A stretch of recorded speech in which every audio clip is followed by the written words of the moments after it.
نن موږ د په اړه خبره کوي چې کوم د دماغي بوج د دماغ نفسیاتي بوج چې کوم بیموري دي دا پستر شه کیږي او ورسره په واړی کې بچي شه دا بیموري راتلای شي.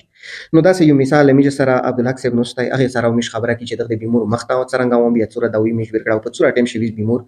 ششوای دی. السلام علیکم. وعلیکم السلام. عبدالحق صاحب تو سے اول ازون پیرا انٹروڈکشن وکي چې کوم زوینام تعلق ته یقین زوینا یې او دا پیرا ازون په اړه شروع وشای. غا میجو پزنور ته هي خو وست غا په ماټه کې بار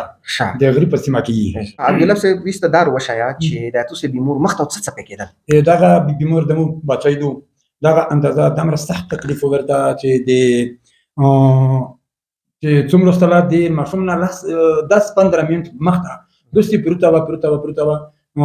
ये सबू 11 बजे करा ये वाला 10 बजे बियो चर्चा का वाला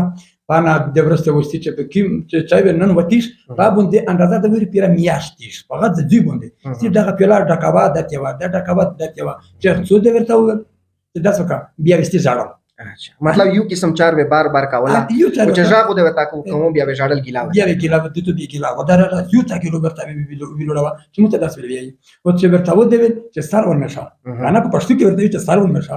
بیا ورته نه غوړی کا نه ولا بهجا نه جمعه بدل کا کپڑا بدل کا نه بس زون ته خالي بلل نوستا بس هغه دې چې وکړو باندې د ورستي او بیاستي اندازه دوه خشن یا درخشن د مړی وکړه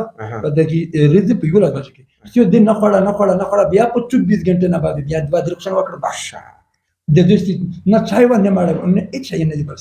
او دا ویس دا خلک ته وشای چې څو قسمه دا وی وا چې دې علاج سره وشو څوره ټیم یو خړلا چې دوی څنګه دوی دا ویس ترتیب ورو الحمدلله د ډاکټر صاحب په عمر کې برکات کې ډيري برکات کې یو قسم ګولې وی یو صرف هغه د وړي کې څه کوي کې ونه شای و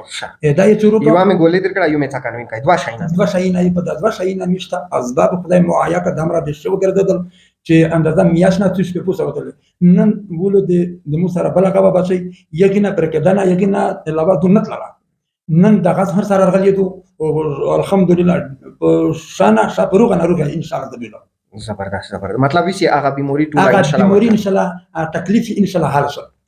نو دغه ویډیو چې می جوړول دغه مقصد دا دی چې خلک ته شعور ورسي خلک په پوي شي چې دا بیموري نه پستر شهوي ورسره په واړی کې ورته شه دا کېدای شي.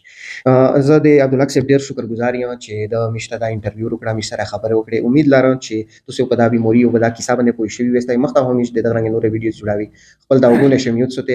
عبدالحق صاحب مش په خپل دا وګونه شي دسته ان شاء الله د تاسو په هر وخت دعا کې درته او آیا دغه وسګي تو خپل ورودل ان شاء الله زه ته د سار بوله جوړه تو ورته چې بیا په لاسه کتاب تاسو دوه ورکم حق سو وکړه دا که خو او